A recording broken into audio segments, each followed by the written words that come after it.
अब क्या है, राजू जो बंदा है ना, वो 21 साल की एज से ही इन्वेस्टमेंट अपना शुरू कर दिया, इन्वेस्टमेंट जर्नी। ठीक है, अब सबका मैं रिटायरमेंट एज 60 मान के चल रहा हूँ। ठीक है, राजू ने 21 साल से इन्वेस्टमेंट शुरू किया, फरहान ने 31 ईयर्स के एज पे इन्वेस्टमेंट शुरू किया, रणछोड़ दास ने 41 ईयर्स के एज से इन्वेस्टमेंट शुरू किया। ठीक है, सबका रिटायरमेंट एज तो इक्वल मान के चल रहा हूँ, 60 साल। अब 60 साल का अगर एज के आप देखें, मतलब डिफरेंस देखें, तो राजू का टोटल इन्वेस्टमेंट टेन्योर हो गया 39 ईयर्स। ठीक है, फरहान का 29 ईयर्स और रणछोड़ दास का 19। अब ये मान के चल रहे कि हमारा जो भी इन्वेस्टमेंट स्ट्रेटेजीज है, जैसे ये लोग R&D किए, ये तीनों लोग, और ये तीनों लोग आपस में ऐसे ऐसे जगह पे, मतलब ये तीनों लोग ऐसे ऐसे जगह पे पैसा डाले हैं जो कि सब मिला के average annual rate of return आ रहा है 10% का, सबका, सब एकदम बराबर। वो एक ही यूट्यूब वीडियो देखा, एक ही इंटरेक्शन किया, तो सबको एक ही रेट ऑफ रिटर्न मान के चल रहा हूँ, क्योंकि 10% मान रहा हूँ। ठीक है, अब राजू जो कि 21 साल से शुरू किया है, उसका मंथली इन्वेस्टमेंट मैं मान रहा हूँ 5,000 रुपया वो मंथली इन्वेस्ट करता है। सब इक्वल, जहाँ भी इसको इन्वेस्ट करना होता है वो 5,000 के हिसाब से इन्वेस्ट कर रहा है। फरहान जो शुरू किया वो 21 साल से शुरू किया, तो थोड़ा सा मतलब उसका सैलरी बड़ा हुआ ना, तो उसको उसको थोड़ा मतलब वो इन्वेस्टमेंट जर्नी लेट से शुरू किया, लेकिन चलो वो कमा रहा है अच्छा पैसा, तो बंदा इन्वेस्टमेंट अमाउंट थोड़ा ऊपर से स्टार्ट किया। बोले चलो राजू 5,000 से किया था, हम 10,000 से शुरू कर। ठीक है ना, और रणछोड़ दास क्योंकि 41 ईयर्स के एज से शुरू किया, तो वो बंदा तब तक तो थोड़ा अच्छा पैसा कमा रहा है, थोड़ा लेट हुआ स्टार्ट करने में, लेकिन चलो ये पता कि ठीक है लेट हो गया, लेकिन मैं अब 5 भी नहीं 10 भी नहीं, मैं 30,000 मंथली शुरू करूँ इन्वेस्टमेंट। ठीक है, अब मेरा क्वेश्चन ये है कि आप ये बताओ, जब रिटायरमेंट एज 60 साल हो जाएगा तीनों का, तो आपको क्या लगता है कौन सबसे ज्यादा कमा रहा होगा? राजू। या किसके पास सबसे ज्यादा एक्यूमुलेटेड अमाउंट होगा? राजू के पास। देखिए हमको पूछिएगा तो आंसर पता है, क्योंकि हम बैंक का क्वेश्चन सॉल्व करते हैं, बाकियों से पूछिए। बोलो भाई।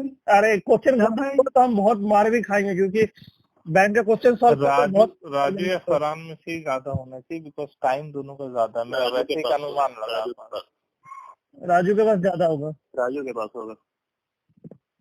सबका वोट राजू को जाता है। हाँ मुझे भी लग रहा है सर। मोहन भाई, राजू को लग रहा है कि राजू निकाल लेगा सबसे ज्यादा पैसा। हाँ सर। कंपाउंड कर देखते हैं, गंदा कंपाउंड होगा राजू का, बहुत ज्यादा कंपाउंड होगा राजू, लग रहा है मेरे को, मैं प्योर नहीं, कैलकुलेट नहीं किया। आप बोले ना बहुत गंदा। थोड़े अमाउंट देखेंगे, कितना अमाउंट हो रहा है, कोई बोल पाएगा? 2,85,000 है राजू का, 2,03,000 कितना, 2 करोड़ 2 करोड़ है सर। 2,85,00,000। हाँ 2,85,00,000 है राजू का, 2,03,00,000 है फरहान का, 2,02,00,000 है रणछोड़ दास का। तो देखिए आप डिफरेंस कैसा महसूस हो रहा है। बस 10 साल पहले शुरू किया बंदा 5,000 रुपये से था। कुछ तो मैं यहाँ पे थोड़ा अनरियलिस्टिक कुछ नहीं बोल रहा हूँ, यहाँ पे 5,000 रुपये मंथली बात कर रहा हूँ। लेकिन आप कंपाउंड भी तो जोड़े हैं ना। अब मैं कंपाउंडिंग, यही तो चीज है, power of compounding. Power of यहाँ सब, लेकिन रियल लाइफ में पावर ऑफ कंपाउंडिंग नहीं आता है ना, रियल लाइफ इन्वेस्टमेंट में हमेशा पावर ऑफ कंपाउंडिंग से नहीं होता है ना, ये भी तो फैक्ट है। इसीलिए तो रेट ऑफ रिटर्न को वैसे जोड़ा हूँ 10%। चलो आप सोचो, इस साल जो है बहुत ही खराब मार्केट गया है, आप जो है इन्फ्लेशन रेट के नीचे इंटरेस्ट रेट हो गया। हाँ तो लेकिन भाई हर साल तो इन्फ्लेशन रेट के नीचे नहीं जाएगा। हाँ तो फिर तो आपका सिंपल इंटरेस्ट हो जाएगा ना। फिर देखिए जो आप सोच रहे हैं ना, कंपाउंड इंटरेस्ट जो है वो टू द पावर पे चलता है, वो आपका एक्सपोनेंशियल पावर है। वो अगर एक साल अगर खराब गया और एक साल अच्छा गया तो वो बैलेंस आउट नहीं होता वहां पे, वैसा वो लॉगरिदम चार्ट पे चलता है। वो एक साल अच्छा गया और एक साल मेरा, मैं ओवरऑल की बात कर रहा हूँ। ओवरऑल 10% का तो इंटरेस्ट रेट आ ही जाएगा। हाँ हो जाएगा हाँ हो जाएगा। वही तो ऑब्जेक्टिव है हमारा। हाँ हो जाएगा हमारा। हम ऐसा रिसर्च करना है, ऐसा अरेंज करना है। ये 10% तो मैं बहुत ही मतलब लीस्ट मान के चल रहा हूँ। अगर ढंग से कोई रिसर्च का है ना ये फाइनेंशियल इन्वेस्टमेंट पे, तो वो बंदा लोग 20% 30% निकालता है। ठीक है, ये तो एकदम मैं बेयर मिनिमम लेके चल रहा हूँ। नहीं ठीक है, ऐसे बढ़िया है, बढ़िया है। मेरा वही ऑब्जेक्टिव है कि पावर ऑफ कंपाउंडिंग फॉर्मूला तो देख के दिमाग खराब होता है अपना, लेकिन जब एक्चुअल फिगर्स पे बात करते हैं तो कैसा रिफ्लेक्ट करता है वो आपके सामने दिख रहा है। बहुत खतरनाक रिफ्लेक्ट करते थे। बहुत खतरनाक रिफ्लेक्ट कर रहा ना। एक चीज और की है, उसको 3 करोड़ कमाने के लिए 40 साल तक वेट करना पड़ा, और उसको 2 करोड़ कमाने के लिए 20 साल तक वेट करना पड़ा। वो भी तो देखिए। अब ये अब आते हैं इस पे, देखिए राजू का तो मैंने मंथली इन्वेस्टमेंट 5,000 पकड़ा है। हाँ, अब वो तो 21 साल की उम्र से शुरू किया है। और अब वो थोड़ी है कि भाई वो 5,000 ही इन्वेस्ट करेगा, हाँ वो हाँ कभी ना कभी तो ग्रो करेगा ना भाई। हाँ, कभी तो ग्रो करेगा। हाँ अब इसको थोड़ा सा मैं इंक्रीज करता हूँ, 5 से 8 करता हूँ, हाँ। ठीक है, बस 3,000 में बढ़ाया। अब देखिए अमाउंट कैसे वेरी करता है। नहीं पता है मेरे को, कंपाउंड इंटरेस्ट बहुत ज्यादा भागता है, पता है, इसलिए तो क्वेश्चन में बहुत चलता है। IBPS बहुत ज्यादा डाल देते क्वेश्चन। अच्छा चंदन भाई, हाँ भाई आप ये मानते हैं कि मतलब इतना इंटरेस्ट रेट एवरेज मिल ही जाएगा थ्रू आउट दी ईयर, 40 साल तक या 30 साल तक जो भी आप देख रहे हैं, इतनी इन्वेस्टमेंट पे बीच में कोई ऐसी चीज नहीं आ सकती जो इस चीज को रोक सके? आपको लगता है वही तो मैं सारा एक्सीडेंट, हाँ मैं सारा एक्सीडेंट इमरजेंसी लेके मैं बेयर मिनिमम ले रहा हूँ 10%। अगर आप, वही मेरा ऑब्जेक्टिव है कि अगर ढंग से आप R&D करो, ये अवेयरनेस अपने में लाओ, तो 10% तो कुछ नहीं। मोहन भाई आप खुद बोला कि भाई सैंटन आपने जो 10% लिखा है ये तो कुछ नहीं, मैं 20% निकाल रहा हूँ, ठीक है। तो ये अगर ढंग से R&D किया जाए ना मार्केट में, इन्वेस्टमेंट जितने जितने ऑप्शन है हमारे पास, हाँ सर। तो अगर ढंग से हम उसको एग्जीक्यूट ढंग अच्छी जगह पे इन्वेस्ट करें तो 10% तो हंसते खेलते आएंगे, वही 15% 20% निकाल सकते हो। आप R&D कैसे कर रहे हो उसी के ऊपर सब कुछ डिपेंड करता है। आप ठीक है सर, R&D आप कैसे कर R&D रहे के हो बारे में बताइए और इसके सेक्टर के बारे में थोड़ा वो कीजिए, डिस्क्लोज कीजिए थोड़ा, क्या है? हाँ, अब उस पे नेक्स्ट टॉपिक उसी पे जाएंगे कि हमारे पास क्या क्या, वो तो है ही आज का एजेंडा कि क्या क्या इन्वेस्टमेंट ऑप्शन है हमारे पास, वो तो कर देंगे डिस्कशन। लेकिन मैं पहले वो आइडिया देना चाहता हूँ कि मतलब ये पूरा इन्वेस्टमेंट के प्रोसेस में सबसे बड़ा रोल प्ले कंपाउंडिंग ही करता है। कंपाउंड बहुत बड़ा रोल है बैंकिंग में, तो सिर्फ इन्वेस्टमेंट में नहीं, बैंकिंग में भी, लोन में भी कंपाउंडिंग बहुत बड़ा रोल प्ले करता है। कंपाउंड है यहाँ पे, वो टोटल इन्वेस्टेड अमाउंट भी दिखा दो एक रो में। कौन सा? मतलब time into SIP, time into SIP मतलब जितना SIP है, जैसे 5 into 39, मतलब टोटल इन्वेस्टेड अमाउंट कितना है राजू का, फरहान का और सर रणछोड़ का? अच्छा ऐसे ही 9 ठीक है, ऐसे ही गिन देंगे। हाँ हाँ टोटल इन्वेस्टमेंट।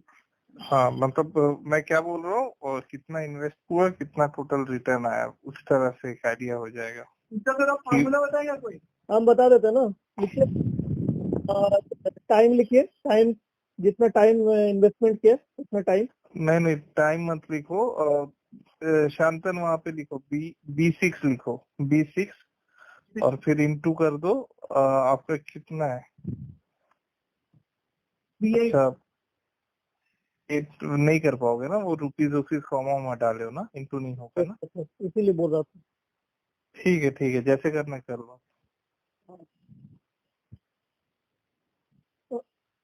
नहीं ये इंटू 12,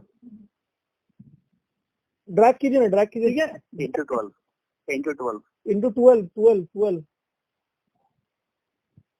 हाँ सही बोला ना, इंटू 12। हाँ मंथ में तो जोड़ेंगे। हाँ ड्रैग कीजिए, लेफ्ट राइट ड्रैग कीजिए, राइट ड्रैग कीजिए। ये है टोटल इन्वेस्टमेंट।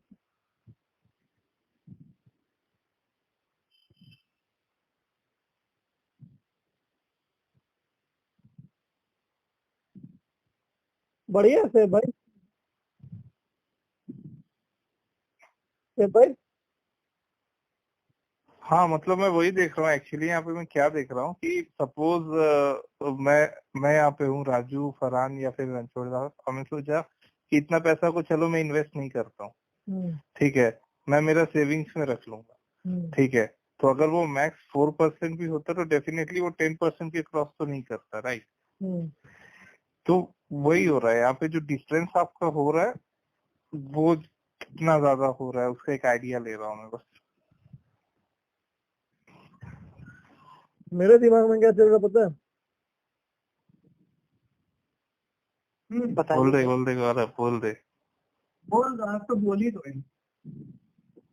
कोई कुछ नहीं बोलेगा, बोल दे भाई। इन्वेस्टमेंट मतलब मिल रहा है तो क्रिप्टो में इन्वेस्ट नहीं करे तो इससे ज्यादा इन्वेस्टमेंट मिल सकता है क्रिप्टो में अगर करेंगे तो 10 से तो ज्यादा ही मिलेगा क्रिप्टो में करेंगे तो। हाँ उस क्वेश्चन पे कुंडू आएगा बाद में। वही मेरा दिमाग में जाएगा क्रिप्टो में करे आगे बढ़े अगर किसी का और कोई क्वेश्चन नहीं है इस लेवल पे। नहीं बिल्कुल नहीं है, मैं तो वही उसी पे आना चाह रहा हूँ कि हाँ कुंडू आगे बढ़िए तो। ठीक है चलो, यहाँ तक मजा आ रहा है ना? हाँ मजा आ रहा है बहुत है।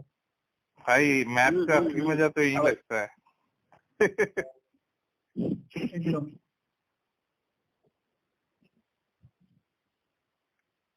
ये हो गया, ये हो गया, ये हो गया। अब हाँ, तो चलिए ये तो हम समझ गए कि पावर ऑफ कंपाउंडिंग क्या होता है, ठीक है। अब ये उससे आने से पहले एक चीज मैं बताना चाहता हूँ कि जैसे हमारा कोई इन्वेस्टमेंट का स्ट्रैटेजी होता है ना, कि आप सबका डाउट रहता है कि भाई पैसा है लेकिन हम कितना अमाउंट इन्वेस्ट करें, ठीक है, कितना अमाउंट इन्वेस्ट करना है, अब उसका क्या है, उसका क्या सीन है, वैसा है। और हमारा क्या रहता है ना, हर समय मेंटालिटी ये है कि कोई भी जैसे हम इनकम कर रहे हैं, कोई भी पैसा मतलब जैसे हमारा पैसा आ रहा है तो हम उसमें से पहले अपना खर्चा वर्चा निकाल देते हैं कि भाई ये यहाँ पैसा उड़ा दिया है, फिर अब चलो अब थोड़ा सा पैसा बचा हुआ है तो अब उसको हम सेविंग्स में डाल दें, ठीक है ना। पर यही माइंडसेट हमको बदलना है, हमें इस फॉर्मूला का यूज करना है। हर समय जो भी इनकम आएगा ना, इनकम से पहले अपने को सेविंग्स का पैसा निकाल लेना है, और सेविंग से पैसा निकालने के बाद फिर जो बचा पैसा उसको फिर अपना जो डेली एक्सपेंस है वैसे में उसमें लगा दें। वही 80-20 रूल है, लेकिन 80 में से आप वो 30 और निकाल लिए सेविंग। हाँ मैं एक्चुअली हाँ इसमें मैंने भी वही जितना मुझे समझा है, सब जो टोकन फाइनेंशियल एडवाइजर्स है वो लोग यही रिकमेंड करते हैं कि हमें 50, 30 और 20 का रूल फॉलो करना चाहिए वही इन्वेस्टमेंट में जमा। 80-20 रूल को ही उन्होंने सेविंग्स को 30 निकाल लिया, 80 से फिर 30 निकाल लिया सेविंग्स को। हाँ उस पे फिर निकाल दिया है। तो बेसिकली क्या है ना, देखिए इन्वेस्टमेंट और ये मतलब पैसा ग्रो करना सब कुछ घूम फिर के आता है पेशेंस और डिसिप्लिन पे। ये दो चीज पे मुझे अभी तक जितना ये हुआ ना, अगर ये दो चीज आपके पास रहा ना, प्रॉपर डिसिप्लिन, पेशेंस और प्रॉपर नॉलेज, ये तीन का कॉम्बिनेशन में आप कुछ भी फोड़ सकते हो। फिर मोहन भाई अब 10% क्या, अब 20% आपके लिए नॉर्मल रहेगा इंटरेस्ट रेट, ठीक है, अगर ये तीन चीज पे आप पूरा अटल रहें। पेशेंस ओके पेशेंस, हाँ ठीक है सर। हाँ पेशेंस, नॉलेज और discipline. Knowledge and discipline, okay. हाँ ये तीन चीज पे अगर अपन वो रहे ना, सही से वो जुड़े लगे रहे, तो फिर तो अपना कोई सीन ही नहीं है कि मतलब बैंक बैलेंस तो ऐसे ही भागते रहे, ठीक है। ओके सर, दिक्कत नहीं होगा कभी, या कभी गिल्ट या वो रिग्रेट नहीं होगा कि भाई मतलब देखिए ना, मतलब अपना माइंडसेट ही वही बन गया ना कि पैसा आता है तो पहले खर्चा कर लेते हैं, चलो यहाँ पे वहाँ पे जाते हैं। अब एक अगर प्रॉपर डिसिप्लिन अप्रोच पे ये जो 50, 30, 20 रूल अभी मैं बताऊंगा, तो अगर ऐसा अप्रोच पे हम चला जाए ना, तो जरूरी नहीं है कि हमारा सैलरी जो है करोड़पति होंगे तभी ऐसा होगा। अभी तो जैसे हमने देखा ना कि करोड़पति बनना कोई बड़ा डील नहीं है, बस 8,000 मतलब 5,000 तो मैं 5,000 से तो 4 करोड़ पहुंच गया भाई, वो 21 साल की उम्र से करते हैं ना, ठीक है। तब करोड़पति जो है बड़ा टैबू नहीं रहा है। अगर आप ढंग से प्रॉपर स्ट्रेटेजिकली अप्रोच से हम इन्वेस्टमेंट करे तो, ठीक है। बस मेरा ऑब्जेक्टिव ये है कि इसको नॉर्मलाइज करना है ये चीज को, और प्रॉपर अवेयरनेस स्प्रेड करना कि भाई हम लोग, क्योंकि यहाँ से वो जो बोलता है ना कि हाँ भाई उसने ये बताया या उसने बोला कि यहाँ पे इन्वेस्ट कर दो, वहां पे इन्वेस्ट कर दो, तो वो चीज वो जो माइंडसेट है ना उसको हटाना है भाई। R&D करना खुद से, जब खुद हमें सब कुछ का एक्सेस है, सबसे बड़ा चीज हमारे पास इंटरनेट है, ठीक है, तो हम क्यों ना खुद ही रिसर्च करें, क्या दिक्कत है, ठीक है। तो एटलीस्ट जो टर्म्स है वो उस टर्म्स के बारे में थोड़ा नॉलेज दे दिया जाए, फिर तो हम लोग आपस से R&D करके या आगे और भी डिस्कशन पे रखेंगे किसी पे अगर इंडेप्थ डिस्कशन करना हो, ठीक है। तो पहला चीज तो ये है इन्वेस्टमेंट। मोहन भाई मैं थोड़ा डिले कर रहा हूँ, लेकिन ये सब जो है ना ये पहले फाउंडेशन में बिल्ड कर रहा हूँ, उसके बाद ही मैं एक्चुअल पे जाऊँ। मैं चाहता हूँ डायरेक्टली शुरू कर देता भाई यहाँ इन्वेस्ट कर दो वहाँ इन्वेस्ट कर दो, लेकिन ये चीज जो है ना ये चीज थोड़ा सा अगर पहले अपना फाउंडेशन बिल्ड हो गया फिर हम एक्चुअल चीज पे डिस्कशन करेंगे। ओके सर, ये बेसिक का मतलब ये जरूरी है जानना। नहीं ठीक है। तो यही चीज है, पहला चीज तो ये गोल्डन रूल ये है, पावर ऑफ कंपाउंडिंग के बारे में हम फिर नेक्स्ट चीज जब एक्चुअली प्रैक्टिकली हम जा रहे हैं ना तो हमें ये माइंडसेट रखना है कि जो भी इनकम है उससे पहले सेविंग निकालेंगे हम, फिर आते हैं एक्सपेंस पे, फिर जो बाकी हुआ फिर हमारा महीना में खर्चा लगाएंगे। इसमें भी आते हैं 50-30-20 रूल पे। 50-30-20 रूल क्या होता है ना कि आपका जो भी इनकम आया उसका 50% आपका मान लो अब 50% जो है अमाउंट वो है आपका डेली नीड्स के लिए, जो भी आपका इलेक्ट्रिसिटी बिल हो गया या ग्रोसरी हो गया, राशन पानी हो गया, वो सब आप एलोकेट कर दो इसके लिए, ठीक है। उसके बाद आप सीधा स्टेप 1 यही होना चाहिए कि आपका जो भी इनकम आया उसका 20% आप पहले अमाउंट निकाल के ये फलाना ढंग का इन्वेस्टमेंट में डाल दो।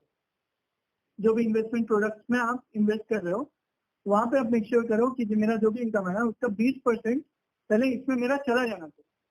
उसके बाद आता है आपका 30%। 30% किसके लिए है? 30% आपका जो भी लेजर एक्टिविटीज के लिए, आपको सोचिए आपको कुछ गैजेट खरीदना है, ट्रैवल करना है, बेसिकली अपना जो है अपना चिल मारने वाला पैसा है, ठीक है। तो ऐसा कुछ अगर माइंडसेट लेके चले ना हम तो एकदम ना अभी का दिक्कत है। अभी जो सब बोलते हैं ना कि भाई कल हो ना हो, कल किसने देखा है, आज कर लो, कल का तो पता भी नहीं कि उठेंगे नहीं उठेंगे। पर ऐसे अगर बैलेंस अप्रोच में चले ना हम तो ना आज का दिक्कत है ना फ्यूचर का दिक्कत है, तो दोनों सिक्योर्ड रख रहे हैं। नहीं बात ठीक है,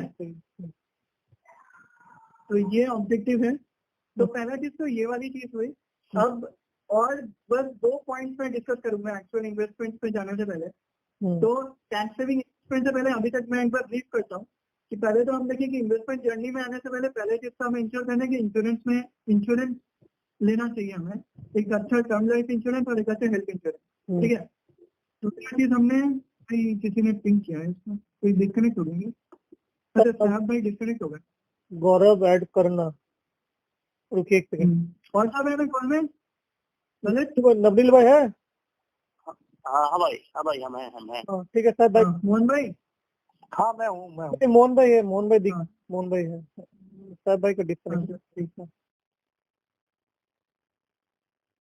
नमस्कार, आप सबके साथ और सबके प्रयास से हाँ आ गया सर। हम थोड़ा डिस्कनेक्ट कर रहे हैं, ठीक है। हम डिस्कनेक्ट कर रहे हैं, ठीक है। हाँ ठीक है कोई बात ठीक है, चलो थैंक यू। चलो हम कनेक्ट करते हैं। Thank you Navleen. हाँ कोई बात हाँ कनेक्ट चलो ठीक है भाई, ओके। हाँ सर मैं बोलिए। आ गया ना? हाँ साहब भाई, तो हम वही एक बार ये वाला पार्ट में था क्या? मतलब 100 का 50 होगा नेसेसिटीज पे, 30 होगा लग्जरी पे और 20 होगा इन्वेस्टमेंट, वही बोला था ना, वहां तक में था एकदम। ठीक और है। ये जो 20 वाला चीज है ना, पहले हमें मतलब डे 1 पे ही सैलरी आने के डे 1 पे ही इंश्योर करना कि 20% जो है वो अमाउंट मेरे इन्वेस्टमेंट में चला गया। ओके, वो रुकना नहीं है कि भाई पहले मेरा वो लग्जरी कंप्लीट कर लेते, फिर जो पैसा बचा फिर हम उसको इन्वेस्ट करेंगे। वैसा माइंडसेट रखते ही नहीं। ठीक है। तो मेरा वही ऑब्जेक्टिव था कि ऐसा डिसिप्लिन अप्रोच से चलेंगे ना तो हमारा आज भी एंजॉय करेंगे और कल का भी हम ख्याल रख रहे हैं, पहले फ्यूचर का भी, ठीक है।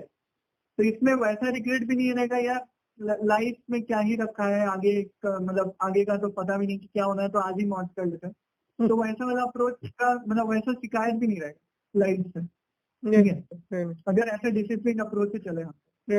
ठीक है। तो हाँ, तो अभी तक तो ये था। और हम बस वही बोल रहे थे कि अभी तक अपन इंश्योरेंस कवर किए हैं इन्वेस्टमेंट जर्नी शुरू करने से पहले। इन्वेस्टमेंट का बात किया, फिर पावर ऑफ कंपाउंडिंग देखे हम, फिर इन्वेस्टमेंट क्यों करें उसके बारे में भी चर्चा की हम। फिर आगे जो है ये 50-30-20 रूल के बारे में कुछ मतलब डिस्कशन किए, ठीक है। अब इसके बाद बस दो पॉइंट्स पे हमें जो ध्यान रखना है एक्चुअल इन्वेस्टमेंट स्टार्ट करने से पहले, ये चीज इंश्योर करना कि कभी भी जब भी वो है, हमारा कोशिश ये रहना चाहिए कि हमें एक इमरजेंसी फंड एक बनाना चाहिए, ठीक है। इमरजेंसी फंड एज इन कोई भी अगर फाइनेंशियल क्राइसिस आ गया या ट्रबल आ गया तो उसमें एक हमारा एक इमरजेंसी फंड रहना चाहिए। और वो इमरजेंसी फंड कैसे लाना चाहिए, लेट्स से जो भी आपका महीना मंथली सैलरी होगी उसका आप 6 टाइम्स कर दो, मल्टीप्लाइड बाई 6, ठीक है। तो आपको ऐसे ही आपको प्रिपेयर होना है या माइंडसेट ऐसा बनाना है या स्ट्रैटेजी ऐसा बनाना है कि एक आप बैंक अकाउंट या एक इन्वेस्टमेंट एरिया ऐसा रखो जो कि मतलब लिक्विड रहे या कभी भी तोड़ दो आप। अब उसमें आप एक अमाउंट डिपॉजिट करो मंथली करके, जो कि आपका महीना 6 महीने का सैलरी वहां पे पड़े रहे। तो कभी भी ओवरनाइट लेट से कुछ भी इमरजेंसी आ जाए तो वो आपका सिक्योरिटी के लिए है, ठीक है। तो पहला चीज ये है कि इमरजेंसी फंड होना चाहिए। और दूसरा चीज ये कोशिश करना चाहिए हमें कि कोई भी हमारा इन्वेस्टमेंट से पहले ना जो भी ये सब लोन्स वगैरह लिए हुए हैं ना वो जल्द से जल्द क्लियर हो जाए हमारे। तो ये सब मैं क्यों बोल रहा हूँ, ये सब हमारा जो भी फाइनेंशियल बर्डन को डिक्रीज करने के लिए बोल रहा हूँ, पॉइंट, ठीक है। इसमें मैं एक चीज ऐड करना चाहता हूँ कि एक बार शायद एक इंटरव्यू हुआ था बिल गेट्स का, जितना मुझे याद आ रहा है, उसमें पूछा गया था कि आप जो अपना प्लानिंग करते हो उसमें कौन सा एक प्लानिंग मस्ट रहता है, ठीक है। तो उसमें बिल गेट्स ने बोला था कि मान लो कभी क्राइसिस आ गई, ठीक है, तो मेरे कंपनी के जितने एम्प्लॉयज हैं उनको 1 साल तक का पैसा मिले उतना मेरे पास अमाउंट होना चाहिए, ठीक है। उतना मेरे पास होना चाहिए कि मेरा कंपनी में क्राइसिस आ गई फिर भी मैं 1 साल तक अपने एम्प्लॉयज को सैलरी दे सकता हूँ, ठीक है।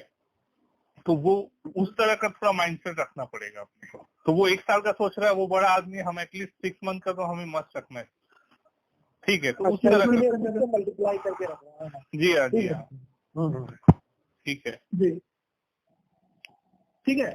तो ये दो चीज है, लास्ट दो चीज मेरे हिसाब से, मतलब मेरा जो अंडरस्टैंडिंग है अभी तक, ये सब चीज पे हमें ध्यान रखना चाहिए कोई भी इन्वेस्टमेंट शुरू करने से पहले, ठीक है। अब आते हैं अच्छे मुद्दे पे। हाँ बोलिए। इन्वेस्ट करे क्या, कहाँ पे, वही पूछ रहे। हाँ, अब आते हैं इन्वेस्टिंग, क्या क्या हमारे पास तरीका है, ठीक है। तो इसको मैं ना ब्रॉडली 2 कैटेगरी में डिवाइड किया हूँ। एक है हमारा टैक्स सेविंग इन्वेस्टमेंट, ठीक है। अब टैक्स सेविंग क्या है, वो मतलब वो टैक्स के ऊपर कभी चर्चा करेंगे तो वो एक सेपरेट डिस्कशन होगा। तो मे भी हम किसाब भाई के साथ एक बार कोलैबोरेट करके अपन एक टैक्स सेविंग के रिलेटेड एक डिस्कशन कर सकते हैं। लेकिन हाँ, इन्वेस्टमेंट पे जब बात करते हैं ना तो ब्रॉडली मेरा जो ये, हाँ बोलिए, मैं कुछ बोल रहा हूँ। नवनील भाई आएंगे कि वो ड्रॉप हो चुके हैं? नहीं, नवनील भाई एक्चुअली ड्रॉप हो गए, वो बोले कुछ काम पड़ गया। कोई दिक्कत नहीं, हाँ बोलिए। टैक्स वाला तो लंबा वीडियो बन गया, आप बोलिए। हाँ बोलिए।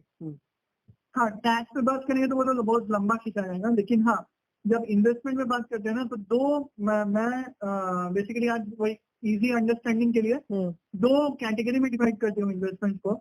एक हमारा टैक्स सेविंग इन्वेस्टमेंट और दूसरा हो गया ग्रोथ इन्वेस्टमेंट, ठीक है। बस ये 2 टर्म्स का ध्यान रखें। टैक्स सेविंग का वही मतलब हुआ है, अगर एक लाइन में बोले तो वो मतलब हम पैसा अपना वहां पे इन्वेस्ट करेंगे जहाँ पे हमें अच्छा खासा मतलब गवर्नमेंट सिक्योरिटी भी मिलेगा, पैसा हमारा सिक्योर रहेगा, साथ में हमें टैक्स बेनिफिट भी मिलेगा, सीधा बात, ठीक है। और जो इन्वेस्टमेंट का पैसा है वो इन्फ्लेशन को बीट भी करेगा, रेट ऑफ इंटरेस्ट के टर्म्स में बात करें तो। दूसरा हो गया ग्रोथ इन्वेस्टमेंट। ग्रोथ इन्वेस्टमेंट वो टर्म्स में देख रहे हैं जिसमें कि हम 100% ग्रोथ पर्सपेक्टिव से देख रहे हैं, बस पैसा हमें बढ़ाना है, किस सेक्टर में डाले तो मेरा ओवर द टर्म, ठीक है, ओवर द टर्म मतलब लॉन्ग टर्म की बात कर रहा हूँ मैं, 15 years 20 years down the line हमें ग्रोथ ही मिलेगा पैसा। ग्रोथ मिलेगा या नहीं मिलेगा वो तो नहीं, लेकिन हमारे ग्रोथ मिलने के चांसेस ज्यादा है। ठीक है, अभी 100% गारंटी किसी में नहीं है, सीधी बात, ठीक है। लेकिन वो चीज जिसमें कि हमारा रेट ऑफ इंटरेस्ट या ग्रोथ रेट ज्यादा है, तो वो हो गया हमारा ग्रोथ इन्वेस्टमेंट। ठीक है, यहाँ तक सब क्लियर है? मोहन भाई, सब भाई? हाँ, ठीक है, चलिए फिर पहला टैक्स सेविंग इन्वेस्टमेंट पे हम बात करेंगे। तो टैक्स सेविंग इन्वेस्टमेंट में देखिए, अभी जब आप लोग भी अपने तरफ से R&D करोगे तो आपको भी बहुत कुछ मिलेगा इसके ऊपर, ठीक है। लेकिन मैंने थोड़ा मतलब शॉर्टलिस्ट कर दिया इसको, ठीक है, जो कि मतलब बेसिक उतना होना ही चाहिए कि आप उसका नॉलेज तो रहना ही चाहिए कि हम ये टर्म सुने तो ये नहीं बोले भाई ये होता क्या है, वो पता नहीं, ठीक है। तो इसमें से मुझे जो मेरे फेवरेट है, मेरे पर्सनल फेवरेट के बेसिस पे मैं बता रहा हूँ ना। तो इसमें टैक्स सेविंग इन्वेस्टमेंट में मुझे ये 3 शॉर्टलिस्ट किया मैंने। एक है हमारा PPF, जिसको बोलते हैं पब्लिक प्रोविडेंट फंड, ठीक है। दूसरा होता है NPS, नेशनल पेंशन स्कीम, ठीक है। तीसरा जो है ना वो एक आप लोग एक टर्म सुना होगा, mutual fund, MF। Mutual funds के अंडर ही एक टर्म आता है, या एक म्यूचुअल फंड का एक फंड होता है जिसे हम बोलते हैं ELSS।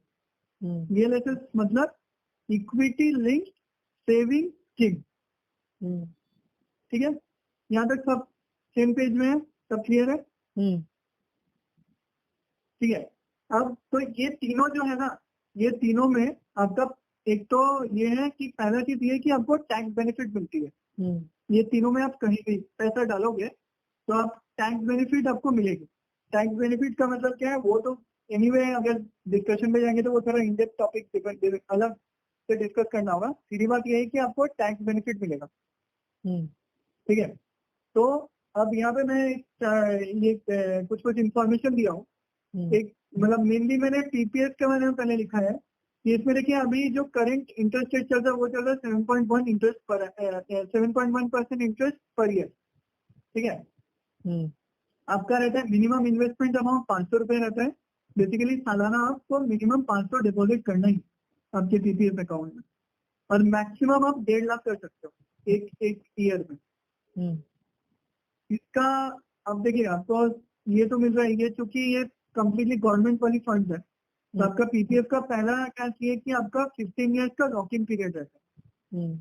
15 ईयर्स का मतलब आप यही मान के चलो कि आप उसमें पैसा डाल रहे हो तो आपका वो 15 साल के लिए लॉक हो गया। अब उसमें भी इन डेप्थ अगर देखने जाए तो वो थोड़ा सा मतलब आपको कुछ पॉइंट निकल के आएगा।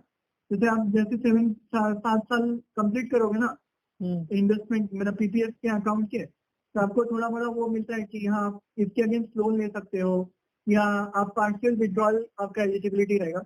लेकिन हाँ मैं अभी बस इसको सिंपल रख रहा हूँ कि बस ये टर्म्स के बारे में एटलीस्ट ये नहीं रहना चाहिए कि भाई ये टर्म होता क्या वो पता ही नहीं है, ठीक है। बस इतना नॉलेज हमारे पास रहना चाहिए। फिर आगे हम लोग इंडेप्थ करेंगे कभी अच्छे से, ठीक है। तो इसमें PPF के बारे में हमें पता चला पब्लिक प्रोविडेंट फंड होता क्या है और इसमें क्या क्या है इसके डिटेल्स वो सब हम देखेंगे, ठीक है। ये कोई भी बैंक अकाउंट के साथ हम ओपन कर सकते हैं, जो भी हमें बैंक पसंद है।